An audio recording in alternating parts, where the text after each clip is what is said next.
I never planned to reveal my success at my brother Marcus's wedding.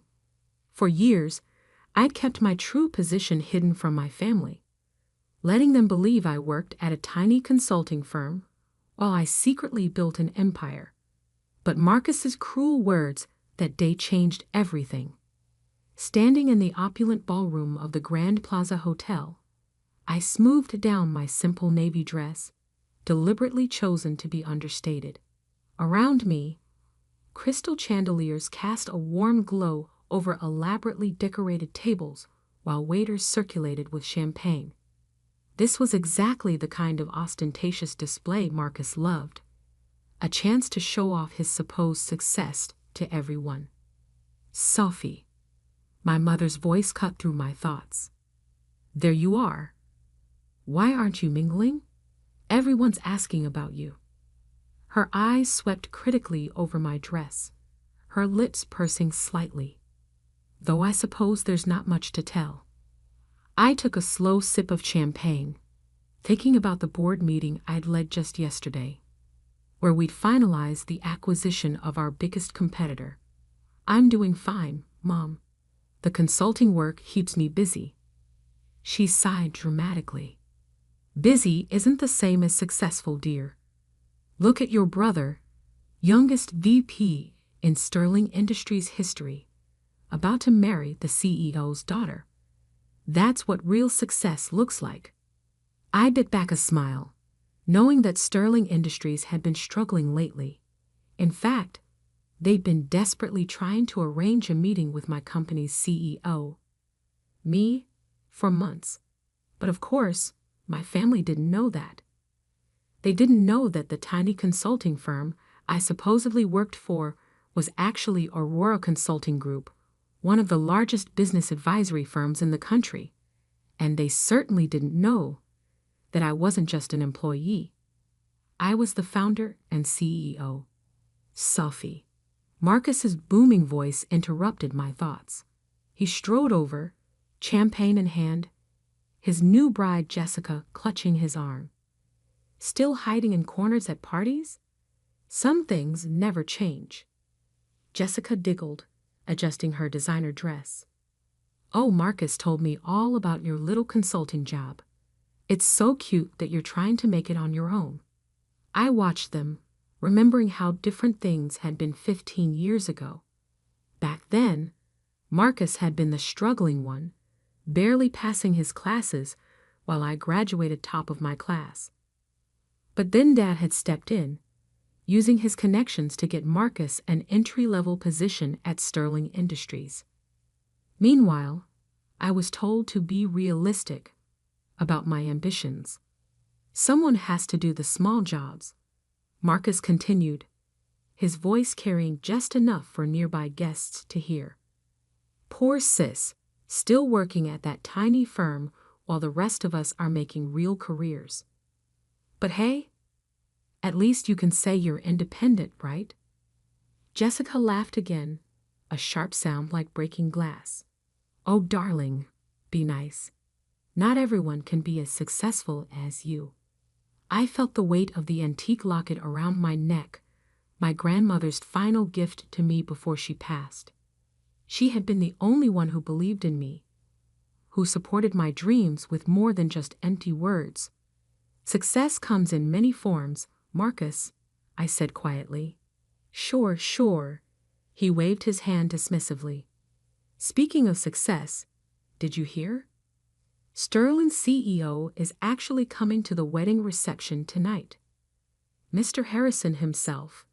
He never attends employee events, but for me, he puffed up with pride. I knew exactly why James Harrison was attending. He wanted to discuss the potential buyout of Sterling Industries, a discussion he'd been trying to have with me for weeks. I'd been deliberately delaying, wanting to see how desperate they'd become. That's wonderful, I murmured, hiding my smile behind my champagne glass. Try not to embarrass me when he arrives, Marcus added. Just stay in the background. This is important for my career. Before I could respond, a sudden hush fell over the room. James Harrison had arrived, his commanding presence drawing all eyes. He was exactly as I remembered from our video calls, tall, distinguished, with steel-gray hair and sharp eyes that missed nothing. Marcus immediately straightened, tugging Jessica along as he prepared to greet his CEO. But before he could take 2 steps, Harrison's eyes landed on me, and his face lit up with recognition. "Ms. Mitchell," he called out, striding purposefully in my direction. "I had no idea you'd be here." Marcus froze mid-step, confusion written across his face. Jessica's perfectly plucked eyebrows drew together in bewilderment. "Mom," Harrison continued as he reached me, extending his hand respectfully. "We've been trying to arrange a meeting for weeks. I didn't expect to run into you at an employee's wedding." I could feel Marcus's eyes boring into me as I shook Harrison's hand. "Hello, James. Surprised to see me here?" "Why wouldn't I be? It's not every day you run into the CEO of Aurora Consulting at a company wedding." He glanced at Marcus, then back to me, realization dawning in his eyes. "Unless... Wait, is Marcus my brother?" I confirmed, allowing myself a small smile as I watched the color drain from Marcus's face. Though he didn't know about my position until just now. The silence that followed was deafening. I could see my mother's hand trembling as she clutched her champagne glass, my father's jaw hanging open in shock. But it was Marcus's expression that truly captured the moment, a mixture of disbelief, embarrassment, and dawning horror as he realized he just spent the last hour mocking his boss's boss's boss. James Harrison looked between us, clearly trying to process this revelation. "Your brother?" But he said his sister worked at a small local consulting firm. "That's what they all thought," I said, my voice carrying clearly in the stunned silence. I never corrected them. Jessica's wine glass slipped from her fingers, shattering on the marble floor. The sound seemed to break the spell of silence, and suddenly everyone was talking at once. But I kept my eyes on Marcus, watching as his carefully constructed world of superiority crumbled around him. This wasn't how I'd planned to reveal my success, but as I stood there, watching my family's perception of me shatter like Jessica's wine glass, I realized that sometimes the best moments in life are the unplanned ones, and this moment? This was just the beginning. The next few minutes at the wedding reception felt like a carefully choreographed dance of chaos. My mother, always obsessed with appearances, tried desperately to salvage the situation. "Sophie, darling," she gushed, suddenly appearing at my side. "Why didn't you tell us about your position?" I took another sip of champagne, savoring the moment. "You never asked, Mom. You were all too busy celebrating Marcus's achievements to care about my little consulting job." James Harrison was still standing nearby, looking both amused and uncomfortable. "Ms. Mitchell, I had no idea this was a family event for you.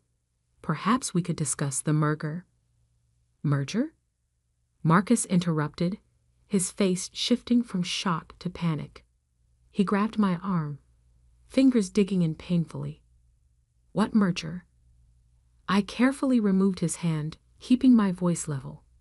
"The one where Aurora Consulting is considering buying Sterling Industries." I turned to Harrison. "Though after tonight, I'm having second thoughts about the acquisition." Marcus went pale. Jessica, his new bride, looked like she might faint. But that would make you your boss," I finished for him. "Yes, it would. Interesting how life works out, isn't it?" My father finally found his voice, pushing through the crowd that had gathered around us. "Now wait just a minute," he blustered, his face red. "You can't just come here and ruin your brother's wedding with these claims." Harrison cleared his throat. I assure you, sir, your daughter is exactly who she says she is. Aurora Consulting is the largest business advisory firm in the country, and Ms. Mitchell founded it from the ground up. We've been trying to arrange this merger for months. I watched my father's face as the truth sank in. This was the man who had told me 10 years ago that I was dreaming too big when I said I wanted to start my own company. The man who had used every connection he had to help Marcus climb the corporate ladder while telling me to be realistic about my goals.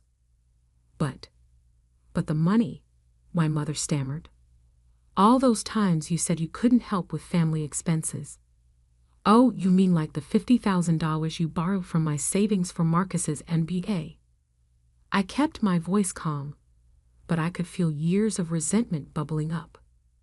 The money you never paid back because, and I quote, Marcus needs it more for his future. Jessica stepped forward, her wedding dress rustling. Marcus, darling, did you know about this? About her company? Of course not, he snapped, then tried to compose himself. Sophie's she's always been jealous of my success. This must be some kind of mistake. Harrison raised an eyebrow. The only mistake, Mr. Mitchell, was apparently your understanding of your sister's position in the business world. Aurora Consulting's annual revenue is more than Sterling Industries has made in the past 5 years combined. The ballroom had gone completely silent. Every guest was watching our family drama unfold like it was a live theater production. Marcus's perfect wedding was quickly becoming the talk of the corporate world, but not for the reasons he'd hoped. I think, I said quietly, we should continue this discussion somewhere more private. I nodded to Harrison. James, would you mind giving me a moment with my family? He nodded graciously and stepped away. I led my family to a private room off the main ballroom, closing the door behind us. The silence was deafening. How dare you? Marcus finally exploded. This is my wedding day. You couldn't just let me have this one thing. I laughed, but there was no humor in it. One thing? You've had everything handed to you your entire life. Dad's connections got you into Sterling. Mom's jewelry paid for your MBA. My savings funded your startup attempts. Meanwhile, I built something real, something lasting, completely on my own. We were trying to protect you, my mother insisted, wringing her hands. The business world is so cruel to women. No, Mom.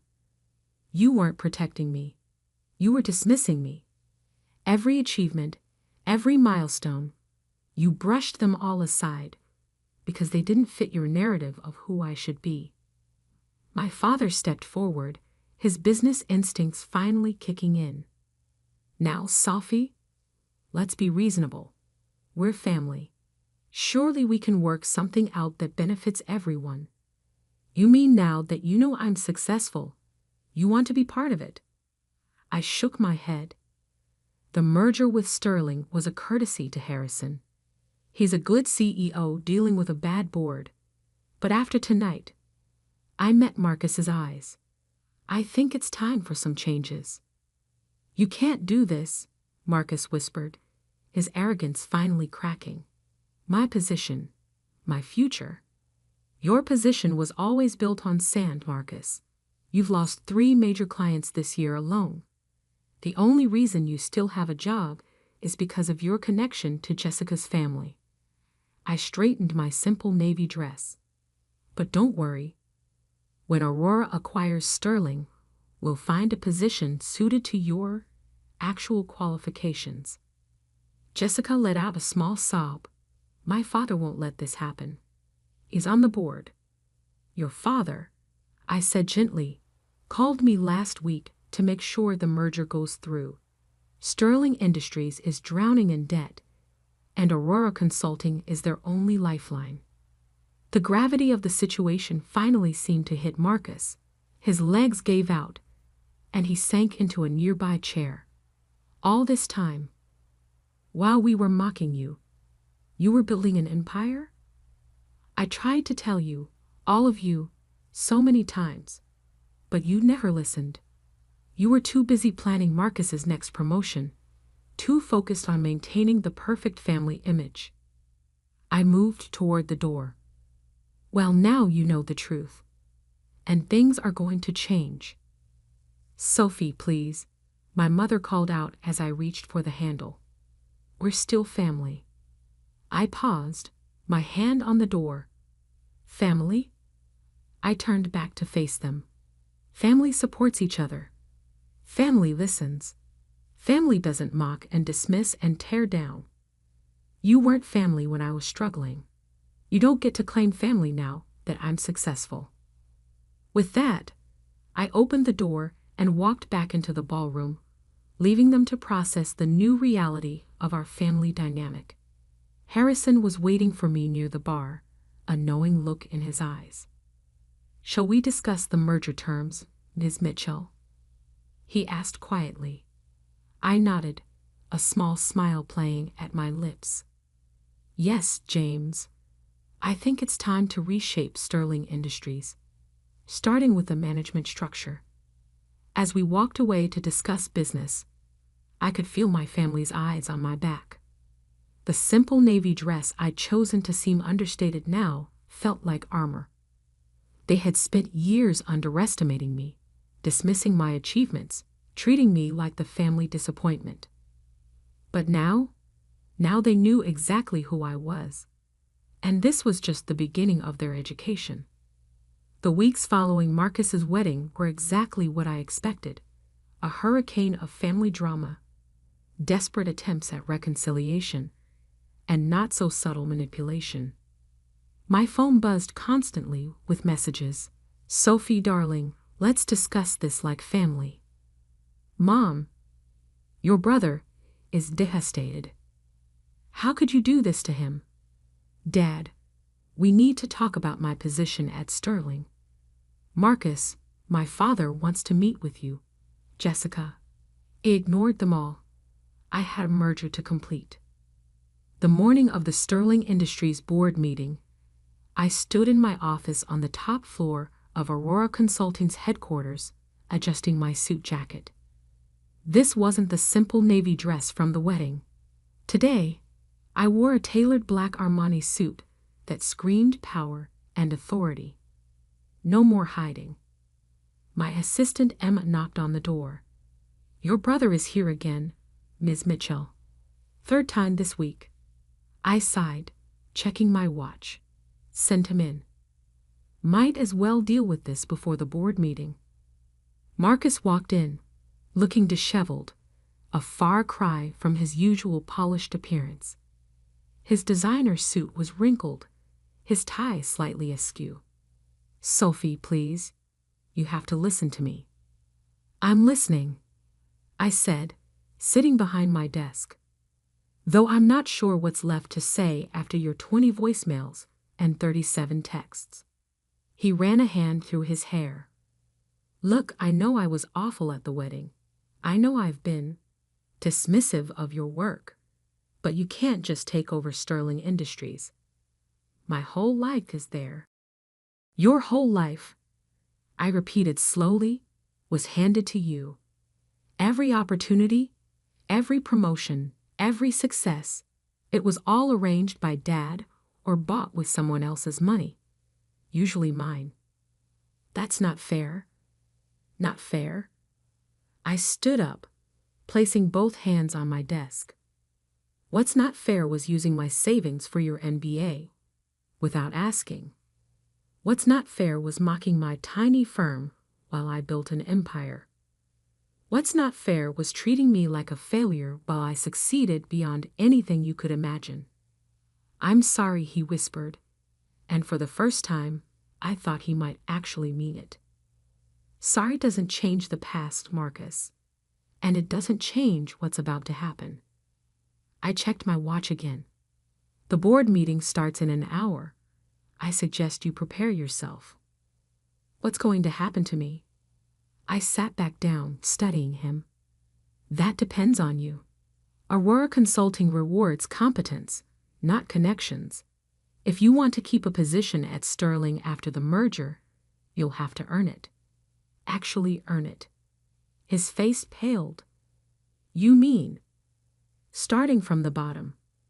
Learning the business properly. No shortcuts. No special treatment. I held up a hand as he started to protest. It's that or severance. Your choice. Just then, my office door opened again. This time, it was my parents, barging in despite Emma's protests. Sophie, my mother started, her voice quivering. We've been trying to reach you for weeks. I've been busy, I replied coolly. Running my tiny firm takes a lot of work. My father stepped forward, his face set in what I recognized as his negotiation expression. Honey, we need to talk about this rationally. You can't just destroy your brother's career over some past misunderstandings. Misunderstandings? I laughed. Is that what we're calling years of dismissal and disrespect now? We made mistakes, my mother admitted, wringing her hands. But we're family. Surely that counts for something. I opened my desk drawer and pulled out an old photo, the last family portrait we'd taken before I started Aurora Consulting. In it, I stood slightly apart from the others, wearing a simple dress while they were all in designer clothes. Even then, I was an outsider in my own family. Family counted for something when I needed support starting my business. It counted when I was working 18-hour days building my company. It counted all those times you chose to celebrate Marcus's minor promotions while ignoring my major achievements.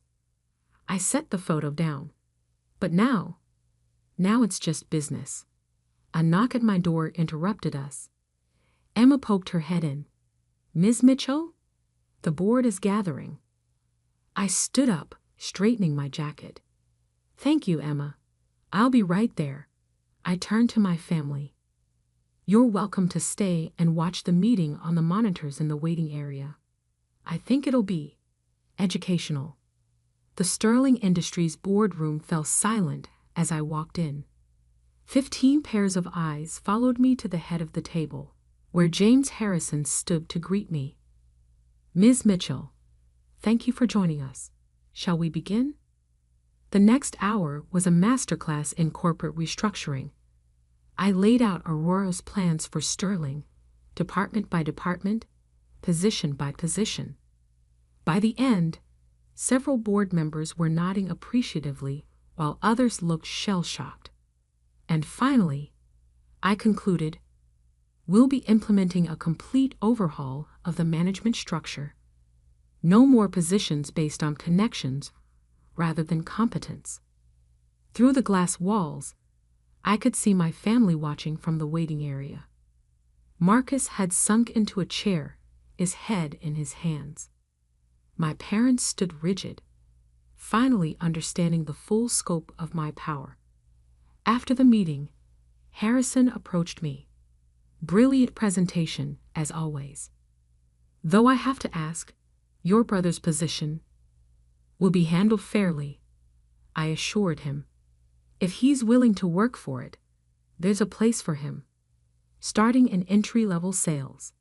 Harrison nodded approvingly. You're more generous than many would be in your position. This isn't about revenge, I said, gathering my papers.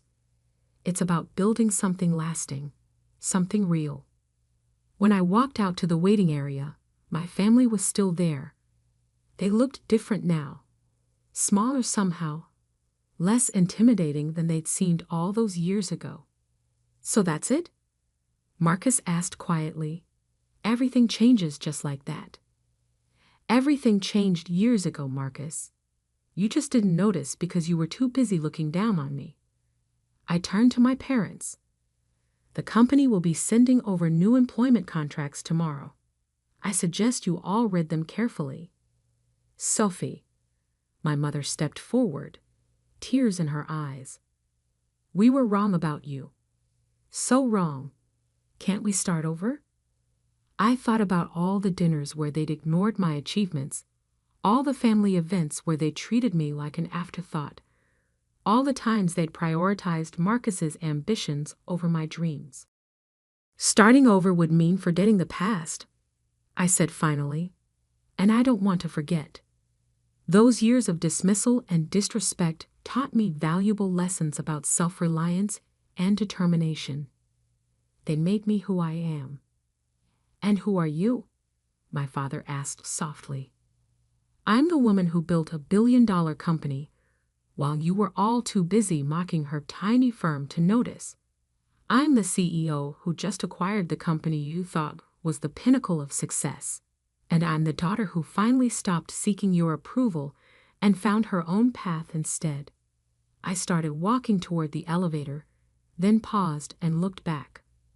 The contracts will be here tomorrow.